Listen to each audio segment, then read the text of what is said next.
Hello friends, welcome to Echoes of Eden. This is where we speak about family life, and today we're going to speak about a sensitive topic, which a family coach is going to answer all the questions. And with me is my friend, family coach, Karibu sana. Asante. Welcome, viewer. This is Echoes of Eden. We want to welcome you for our second episode in our family life series. And I believe that you are going to be blessed as we share and have this interactive session. So, welcome, Andrew. What's the issue today? The issue today, I don't know how you're going to tackle it, but we're going to talk about intimacy. My first question is, what is sex? Yeah.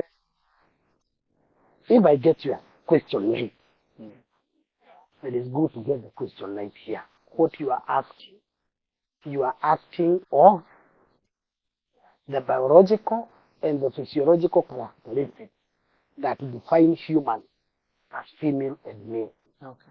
You know, many times when the question is asked, or you find somewhere written sex, people conclude that we are talking about intimacy. No. But sex is not intimacy. Sex is about the physiological and the biological characteristics that define male or female. You know, a story is told of, class pupils who are doing an exam. And in the paper there is name, school, then sex. You know what you are supposed to write. Your name, Samuel Gogi, then school, you say Nakuru school. Sex, you say male or female. So this girl, when it came to sex, instead of writing female, she said Toys R Us. So it depends on, you need to understand. Yes. When we talk about, when you say sex, you are talking of the biological and the physiological characteristics. And you see, when you see a human being, the first thing that comes to your mind is sex. Okay. Anytime you see a human being. Why? Because you say, boy or girl. What are you? Man or woman? What are you talking about? Okay. You are talking about the biological and the physiological characteristics. When you are going, by the way, it's a very important topic because it's in your mind throughout. Because even when you go to a washroom, a public washroom, what comes into mind for you to determine where you are, which door you are going to use? The first thing, I have had people looking at it and say, using it as if it's an abusive term. That is the only thing you think about is sex. It's not that negative because for you to choose the lavatory you are going to get in, is either gents or ladies. What do you think? You think sexual or sex? Male and female. That's what it is. So when you talk about that, we are talking about the biological and the physiological characteristics that define humans as male and female. Okay. Of course, now the next thing you are talking about is intimacy, which is very crucial. And you are not raising some enemy. I hope I've answered you. That is it. Yeah, I've answered my question. Yes. But you've also, there's another question. Yes. You maybe answer your question. From the question you've answered. Yes. And that is intimacy. Yes. The question is, was intimacy there in Garden of Eden before sin? Intimacy is what drives life, or what drives the society. And I want you to look at it from Christian perspective and with an open mind. Intimacy, or what Dr. language we call sex, is not sin. Okay. It's God-given. And everything given by God is good. And given with a purpose. Because in the Garden of Eden, Genesis 1:28, God tells man before sin, multiply, increase, and fill the earth. How are they going to multiply? Okay. That was before sin. Man is already given the instruction to have intimacy because that's the only way he will increase. Okay. So I would want, as we discuss this from the onset, look at intimacy in a godly way and look at it positively, not negatively. Whatever good thing that God gives us, Satan has also come away to distort it and to make it look bad. Okay. But intimacy is very important. By the way, Adam, let me surprise you. You know why you went to school? Get knowledge. For what? Get a better future. What is a better future? One without problems in life, financially. Yes. And what? Financially and what? I think that's the only thing I was taught. For you to be financially stable. And then after you are financially stable? I think just to live a good life. What is a good life? Being financially stable. To you, what is a good life? To me, a good life, personally. Yes. A life that has no worries. No worries. Alone? Not really. So you went to school so that you can be financially stable.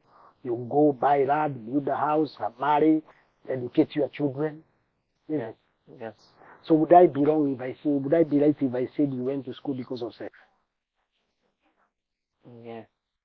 Because if it was not there, number one, you would not have been born. Number two, you would not be looking for a future. Because the future you are talking about is having a good family. And it's brought about by intimacy. So I want you to look at intimacy from the positive side of it.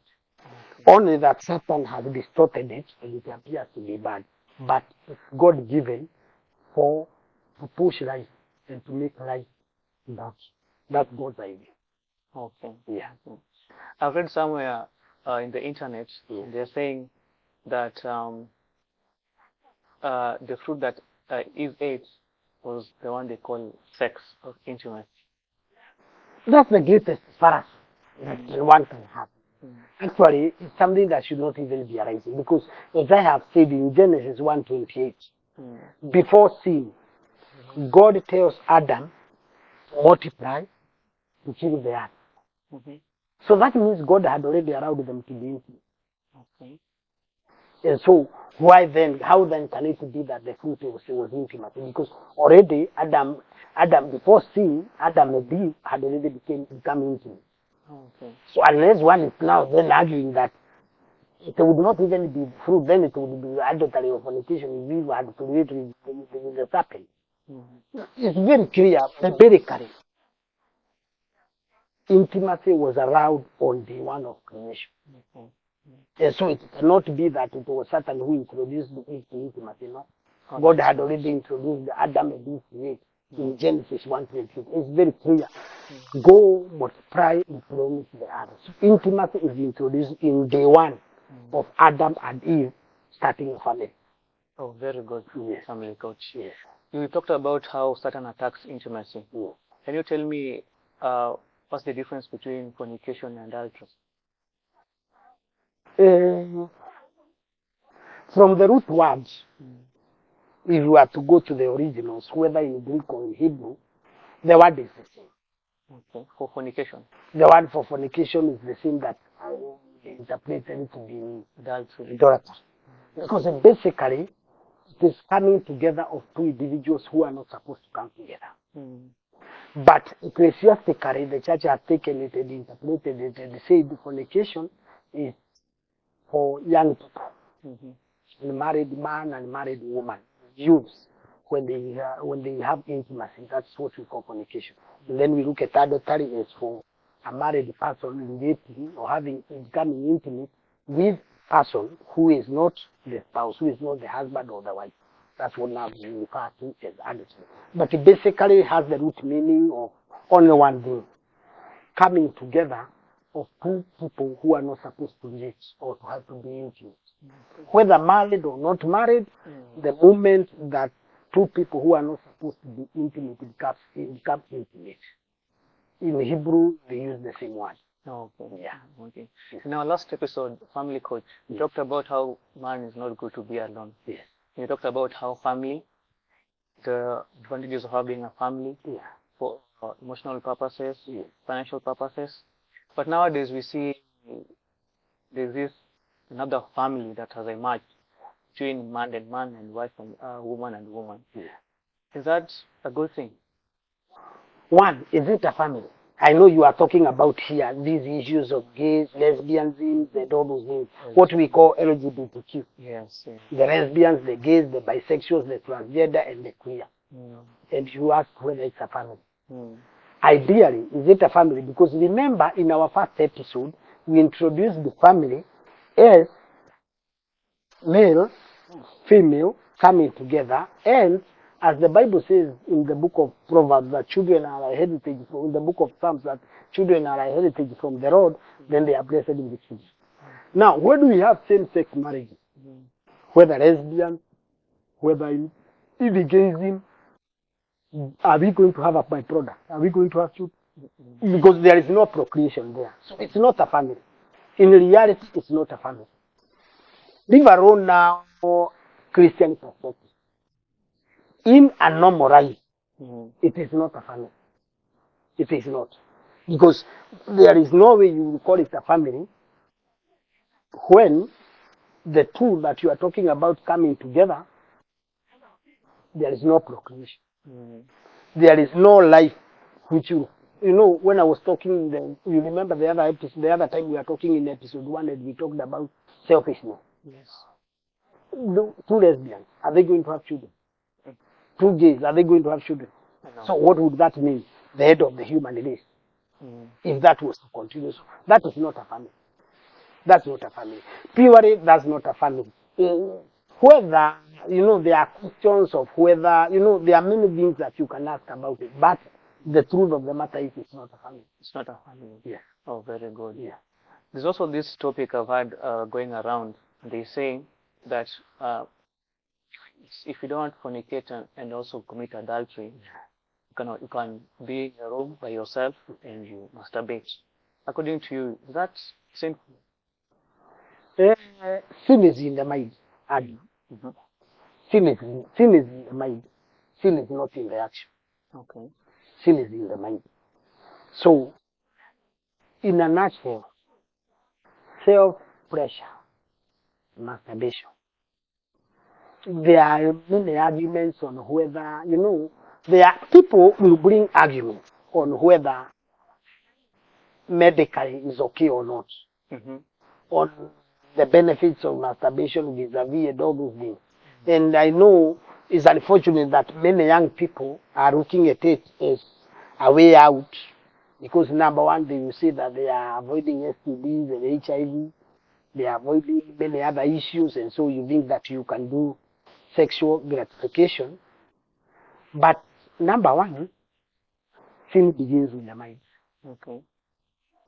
And for you to do that self-gratification, whether you use whatever you will use, either it will introduce you into pornography or whatever that might.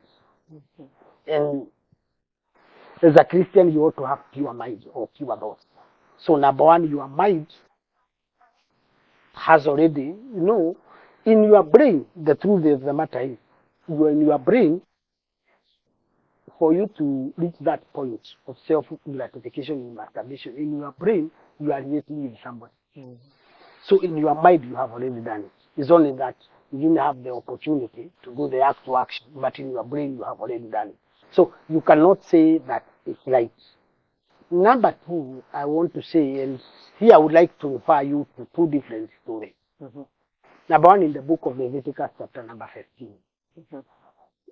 The Bible is clear. When you read, you take your time and look at Leviticus, chapter number 15. When God is talking to the children of Israel about health rules and social life.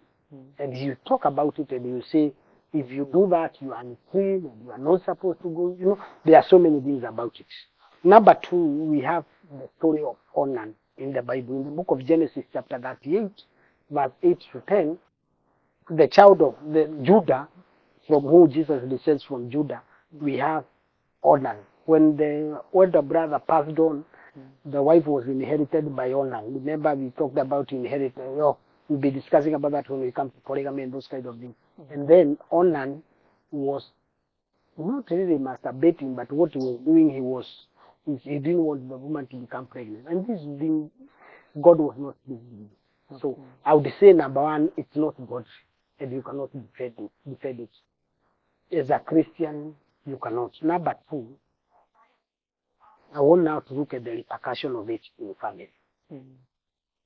Because if later on you are going to get a wife or a husband, you are going to get a spouse, is going to affect your life, especially when it comes to intimacy.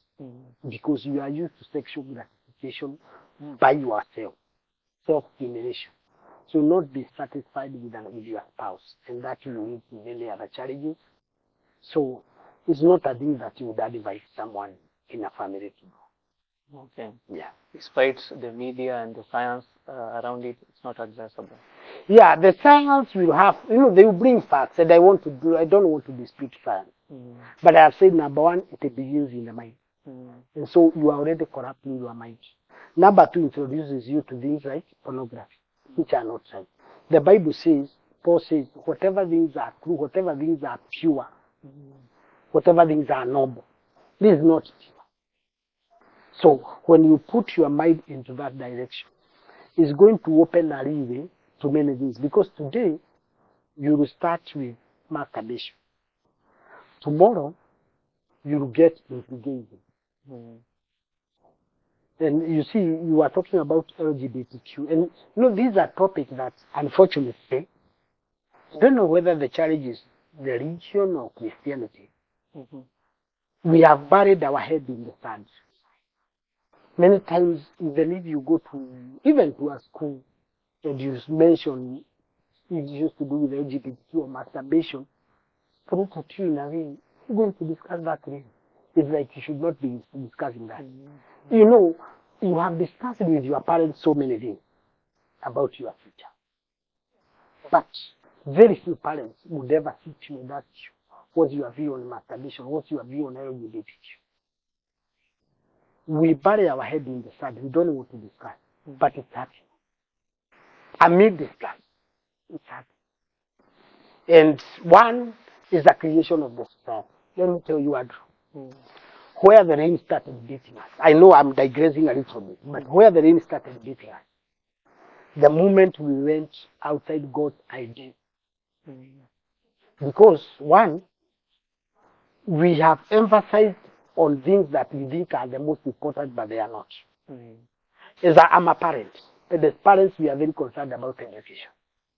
And we are so much concerned about grades, we forget holistic education.